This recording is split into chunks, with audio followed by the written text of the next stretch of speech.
Hello दोस्तों, वेलिज्म academy YouTube channel में आपका फिर से बहुत बहुत स्वागत है। दोस्तों, आज के इस वीडियो में हम मोस्ट इम्पॉर्टेंट क्वेश्चंस को सॉल्व करने वाले हैं जो कि आपके यूपी टेट, सुपर टेट, साथ ही साथ आपके लेखपाल एग्जाम के लिए मोस्ट इम्पॉर्टेंट है। दोस्तों, इस वीडियो में मैंने सारे क्वेश्चन सेलेक्टेड लिए हैं जो कि आपके सिलेबस पर बेस्ड होंगे, साथ ही साथ आपके प्रीवियस ईयर क्वेश्चन पर बेस्ड होंगे। तो वीडियो को ध्यान से देखिएगा और वीडियो के लास्ट मुझे जरूर बताइएगा कि आज के इस वीडियो में आपके कितने क्वेश्चन सही हुए। तो बिना देरी करते हुए चलिए शुरू करते हैं सबसे पहले क्वेश्चन से। सबसे पहला क्वेश्चन है, असम का शोक किस नदी को कहा जाता है? ऑप्शन आपके सामने है कोसी नदी, ऑप्शन बी ब्रह्मपुत्र नदी, ऑप्शन सी दामोदर नदी या फिर ऑप्शन डी ब्राह्मणी नदी।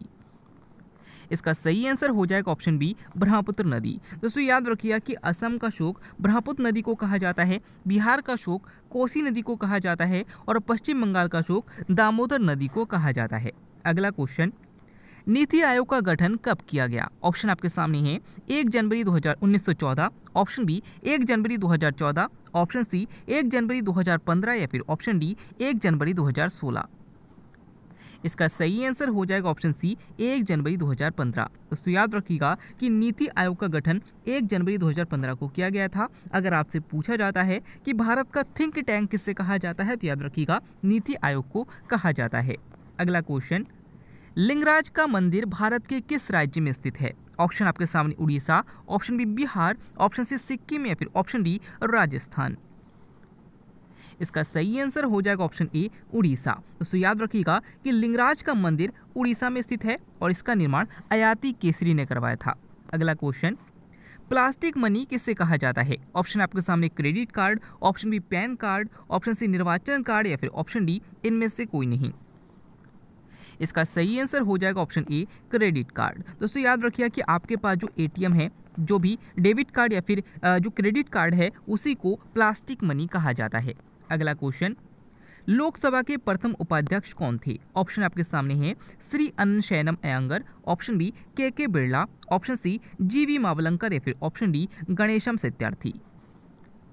इसका सही आंसर हो जाएगा ऑप्शन ए श्री अनंत शयनम अयंगर। दोस्तों, याद रखिएगा कि अगर आपसे पूछा जाता है कि लोकसभा के पहले अध्यक्ष कौन थे तो याद रखिएगा जीवी मावलंकर थे, और अगर आपसे पूछा जाता है कि लोकसभा के पहले उपाध्यक्ष कौन थे तो याद रखिएगा श्री अनंत शयनम अयंगर थे। अगला क्वेश्चन, राष्ट्रपति भवन कहाँ स्थित है? ऑप्शन आपके सामने है रायसीना पहाड़ी पर, ऑप्शन बी अरावली पर्वत पर, ऑप्शन सी गिरनार की पहाड़ी पर या फिर ऑप्शन डी हिमाचल पर्वत पर। इसका सही आंसर हो जाएगा ऑप्शन ए रायसीना पहाड़ी पर। दोस्तों, याद रखिएगा कि राष्ट्रपति भवन दिल्ली में है और ये रायसीना की पहाड़ी पर स्थित है। अगला क्वेश्चन, भारतीय संविधान की प्रस्तावना किस देश के संविधान से लिया गया है? ऑप्शन आपके सामने Australia, option B France, option C Canada या फिर ऑप्शन डी अमेरिका। इसका सही आंसर हो जाएगा ऑप्शन डी अमेरिका। दोस्तों, दो प्रकार के क्वेश्चन आपसे पूछे जा सकते हैं जिनमें कंफ्यूजन आपको हो सकता है। सबसे पहला क्वेश्चन कि भारतीय संविधान की प्रस्तावना को किस देश से लिया गया है तो याद रखिएगा अमेरिका से लिया गया है। और अगर आपसे क्वेश्चन घुमाकर पूछा जाता है कि भारतीय संविधान की प्रस्तावना की भाषा को किस देश से लिया गया है तो याद रखिएगा ऑस्ट्रेलिया से लिया गया है। अगला क्वेश्चन, मर्रे डार्लिंग नदी कहाँ प्रवाहित होती है? ऑप्शन आपके सामने Brazil, option B Australia, option C America या फिर ऑप्शन डी चीन। इसका सही आंसर हो जाएगा ऑप्शन बी ऑस्ट्रेलिया। तो याद रखिएगा कि जो मर्रे डार्लिंग नदी है ये ऑस्ट्रेलिया में स्थित है और ये ऑस्ट्रेलिया की सबसे बड़ी नदी है। अगला क्वेश्चन, विषुवत रेखा को 2 बार कौन सी रेखा काटती है? कौन सी नदी काटती है? ऑप्शन आपके सामने है कांगो या जायरे नदी, ऑप्शन बी लिम्पोपो नदी, ऑप्शन सी माही नदी या फिर ऑप्शन डी नील नदी।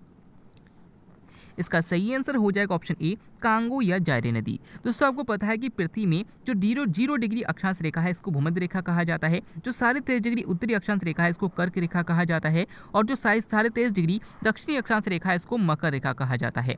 याद रखिएगा कि भारत की जो माही नदी होती है ये कर्क रेखा को 2 बार काटती है, जो अफ्रीका की कांगो या जायरे नदी है ये भूमध्य रेखा यानी कि विषुवत रेखा को 2 बार काटती है, और जो लिम्पोपो नदी है ये मकर रेखा को 2 बार काटती है। तो ये तीनों क्वेश्चन बार बार पूछे जाते हैं, याद रखिएगा। अगला क्वेश्चन, वायुयान किस मंडल में उड़ते हैं? ऑप्शन आपके सामने ओजोन मंडल, ऑप्शन बी क्षोभ मंडल, ऑप्शन सी समताप मंडल या फिर ऑप्शन डी आयन मंडल। इसका सही आंसर हो जाएगा ऑप्शन सी समताप मंडल। दोस्तों, याद रखिएगा कि जितने भी वायुयान होते हैं वो समताप मंडल में उड़ते हैं। अगला क्वेश्चन, सबसे बड़ा प्रायद्वीप कौन सा है? ऑप्शन आपके सामने है हैती प्रायद्वीप, ऑप्शन बी अरब प्रायद्वीप, ऑप्शन सी जावा प्रायद्वीप या फिर ऑप्शन डी सिसिली प्रायद्वीप। इसका सही आंसर हो जाएगा ऑप्शन बी अरब प्रायद्वीप। दोस्तों याद रखिएगा कि अगर आपसे पूछा जाता है कि विश्व का सबसे बड़ा द्वीप कौन सा है तो याद रखिएगा ग्रीनलैंड है। अगर आपसे पूछा जाता है कि विश्व का सबसे बड़ा महाद्वीप कौन सा है तो याद रखिएगा एशिया है। और अगर आपसे पूछा जाता है कि सबसे बड़ा प्रायद्वीप कौन सा है तो याद रखिएगा अरब प्रायद्वीप है। अगला क्वेश्चन, भारतीय संविधान के 8वीं अनुसूची में कुल कितने भाषाओं को सम्मिलित किया गया है? ऑप्शन आपके सामने 12, ऑप्शन बी 12, ऑप्शन सी 18 या फिर ऑप्शन डी 22। इसका सही आंसर हो जाएगा ऑप्शन डी 22। दोस्तों याद रखिए कि भारतीय संविधान की 8वीं अनुसूची में टोटल 22 भाषाओं का उल्लेख है। अगर आपसे पूछा जाता है कि भारतीय संविधान में किस भाषा को नहीं रखा गया है तो याद रखिएगा कि अंग्रेजी भाषा को नहीं रखा गया। नेक्स्ट क्वेश्चन है, कलिंग पुरस्कार किस संस्था द्वारा दिया जाता है? ऑप्शन आपके सामने UNESCO, option B UNICEF, option C WHO या फिर ऑप्शन डी ILO। इसका सही आंसर हो जाएगा ऑप्शन ए यूनेस्को। दोस्तों याद रखिए कि जो कलिंग पुरस्कार है ये विज्ञान के क्षेत्र में दिया जाता है और इसे यूनेस्को द्वारा दिया जाता है। अगला क्वेश्चन, कान की अस्थियों की कुल संख्या कितनी है? ऑप्शन आपके सामने 2, ऑप्शन बी 4, ऑप्शन सी 6 या फिर ऑप्शन डी 8। इसका सही आंसर हो जाएगा ऑप्शन सी 6। दोस्तों याद रखिए कि एक कान में टोटल 3 हड्डियां होती है और यानी कि दोनों कानों में टोटल 6 हड्डियां होती है।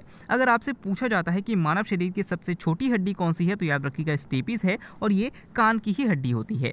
अगला क्वेश्चन, मानव शरीर में निम्न में से किस अंग की हड्डी सबसे लंबी होती है? ऑप्शन आपके सामने मेरुदंड, ऑप्शन बी उरु जांग, ऑप्शन सी ठुड्डी या फिर ऑप्शन डी बाहु। इसका सही आंसर हो जाएगा ऑप्शन बी कुरु या फिर जांग। दोस्तों याद रखिएगा कि मानव शरीर में जो जांग की हड्डी होती है जिसे फीमर कहा जाता है, याद रखिएगा कि ये मानव शरीर की सबसे लंबी हड्डी होती है। अगला क्वेश्चन, रबड़ के वल्कनाइजेशन में प्रयुक्त तत्व कौन सा है? ऑप्शन आपके सामने silicon, option B sulphur, option C iron या फिर ऑप्शन डी कार्बन। इसका सही आंसर हो जाएगा ऑप्शन बी सल्फर। दोस्तों याद रखिए कि जो रबड़ होता है वो मूल रूप से उसमें कोई स्थायित्वता नहीं होता है और उसको स्थायित्व प्रदान करने के लिए उसमें सल्फर मिलाया जाता है और इस क्रिया को वल्केनाइजेशन या फिर वल्कनीकरण कहा जाता है। नेक्स्ट क्वेश्चन है, लेडी विद द लैम्प के नाम से किसे जाना जाता है? ऑप्शन आपके सामने है Sarojini Naidu, option B Florence Nightingale, option C Indira Gandhi या फिर ऑप्शन डी मार्गरेट थैचर। इसका सही आंसर हो जाएगा ऑप्शन बी फ्लोरेंस नाइटिंगेल। दोस्तों याद रखिएगा कि फ्लोरेंस नाइटिंगेल को लेडी विद द लैम्प के नाम से जाना जाता है। अगर आपसे पूछा जाता है कि भारत कोकिला किससे कहा जाता है तो याद रखिएगा सरोजिनी नायडू को कहा जाता है। अगला क्वेश्चन, स्वप्नवास दत्ता के लेखक कौन है? ऑप्शन आपके सामने Chanakya, option B Vishnu Sharma, option C अरस्तु या फिर ऑप्शन डी भास। इसका सही आंसर हो जाएगा ऑप्शन डी भास। दोस्तों याद रखिए कि जो स्वप्नवास दत्ता है ये भास की रचना है। अगर आपसे पूछा जाता है कि अर्थशास्त्र किसकी रचना है तो याद रखिएगा चाणक्य की रचना है। अगर आपसे पूछा जाता है कि पंचतंत्र किसकी रचना है तो याद रखिएगा विष्णु शर्मा की रचना है। अगला क्वेश्चन, संसार के सर्वाधिक भाग में बोली जाने वाली भाषा कौन सी है? ऑप्शन आपके सामने हिंदी, ऑप्शन बी अंग्रेजी, ऑप्शन सी बंगला या फिर ऑप्शन डी मंदारिन। इसका सही आंसर हो जाएगा ऑप्शन बी अंग्रेजी। दोस्तों याद रखिए कि संसार के सबसे अधिक भाग पर जो बोली जाने वाली सर्वाधिक बोली जाने वाली जो भाषा है वो अंग्रेजी भाषा है। पहले इसका आंसर चीन था, यानी कि जो चीनी था यानी कि मंदारिन था, लेकिन वर्तमान में अंग्रेजी है हाल ही में आई रिपोर्ट के अनुसार। अगला क्वेश्चन, फलों का अध्ययन क्या कहलाता है? ऑप्शन आपके सामने floriculture, option B pomology, option C anthology या फिर ऑप्शन डी माइकोलॉजी।